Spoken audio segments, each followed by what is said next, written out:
Star Wars Force Arena players, welcome to this video. Today we're playing with some Baze and Cheru in some 2v2, and I've come up with a deck that I think is pretty viable and pretty strong when you're playing in 2v2 in its current situation, given the fact the Empire have had all these strong cards given to them: the Scout Troopers, the Snipers, the Sentry Droid, and the Rebels have had nothing in return. So I've gone back to basics with a deck. 3.3 energy cost, really strong decks. You've got a good tank there to push with, Grenadier to cover it, Cheru there to distract with too, and a Gregorian Rebel. Now the Gregorian Rebel is pretty underused, and he is a very, very strong unit. Of course he's countered by the Blazeman, which counters almost everything on the battlefield right now. But the key thing about the Gregorian is he'll melt an ATST Walker, he'll melt a light tank, he'll melt a leader.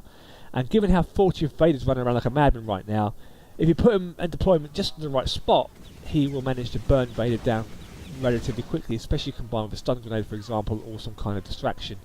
So I've used my Iron Mine there. I'd like to hold off using my Iron Mine, due obviously because of snipers, but I had to use them on those assassins because they really are nasty. I'm going to cut the shots off in the turret while everything's been attacked there. Just a little bit of damage before I die, which is perfectly fine. Troops, and there were some rebel troops backing him up, and doing just really holding off until I respawn. That was the idea of that attack. Did some chip damage. Bottom right, Bodhi's making a push with the pod drop. And when I saw that, my heart just sank, because that is such an outdated method now. The pod drop is absolutely useless. And the only time you should use a pod drop is if you're doing a suicide run and you want the pod to distract the turret, for example, when you run in there and deal with damage. Or if you've got a big tank unit or Bantha in there, for example, again to distract it. But just to do it on its own, those days have sailed. So I've got the tank now, I've got Grenadier deployed there just to take out his jump troopers, which have been used a lot more now. He deploys Boss deploys IG-88, which kind of kills off my Grenadier.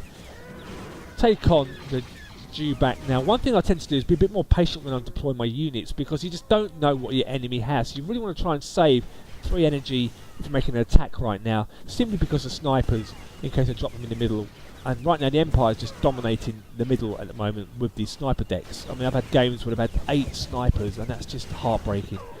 8 snipers. So sometimes I run 2 air attacks. I have an X-Wing, I have an Iron Mine, just in case. And that does surprise them. They're thinking, oh wow, he's just killed all my snipers. So right now, again, energy's building back up, but I have enough there to deploy another tank.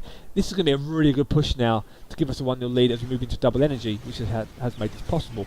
And it really is key that you be a bit more patient. Don't randomly drop down units. For example, people just throw down tanks like they're candy. They cost 6 energy. That is a big unit. And just to give it no backup, no support is ridiculous. You're just wasting time. And then what happens is there you leave yourself wide open to an attack from your opponent. And in most cases, your partner won't wipe your backside because they're too busy covering their own backside. So you have to be a bit more cautious. Always deploy at the back if you can. Unless you've got a chance for a push, you need to play it by ear, be a bit smarter how you play. But if not, build from the back, like the Empire do. Drop down your tank. You then, if it's an airstrike, throw down your Twinnick Rebels, for example. Will they do an airstrike? If they have, throw in your Grenadier, then now he's safe, which is pretty cool. And again, Grand Inquisitor trying to make a charge at the last minute, but I held them off, giving us a win. And despite all those pod drops Bodhi did, he didn't do anything. But that was a GG. We'll take the win. Thank you very much. And like with all my decks that I tend to use, I always like to play them out at least 7, 8, sometimes 10 games. And out of that 10, I'll analyse how many wins I've had, how many losses I've had, and draws. And for example, if I have a lot more defeats, then it's not really a viable deck. But if I win, like with this particular deck, I think I won 8 out of 10 games. I'll take that, and that's pretty good. And that's at different times of the day, against different leaders, against different players, all those kind of things. I was working on a layered deck. Now you've probably seen the previous layered video that I made, and the deck that I had in mind for that video, because it was used against me in the game, just didn't work. So I adjusted it with another deck, which I used from somebody else, as I mentioned in the video, and that worked. Same with the Callus deck. And one thing you need to remember sometimes is I look at the leaderboard to check out what decks are working well, like in 1 versus 1. That doesn't necessarily mean that those decks are working 2v2. Some of them will, but not all of them. So you have to tweak it a little bit to adjust it, because bearing in mind the map on 1v1 is much smaller, much more compact, so you haven't got that far to run, where on 2v2 the map's much longer, so things like your Banthas, rocket troopers, those kind of things will just get killed quickly or have got a bit further to cover in terms of ground. So bear that in mind when you look at making some decks. So it's a good game so far. We've got 1 minute 54 seconds played. We're 1-0 up with a good push out left side. And as you can see, bottom right, Ezra's had a good strong attack too. So all I'm going to do now is just sit in cover, see what's coming down. Throw down some units on the right side just to help cover Ezra. Tank, nothing to worry about because it's almost dead. As you can see, Gregorian Rebel helping in there. Throw in my Tweak Rebels, and the Gregorian Rebels melted Palpatine. You know, unlimited power. See you later, mate. You're gone.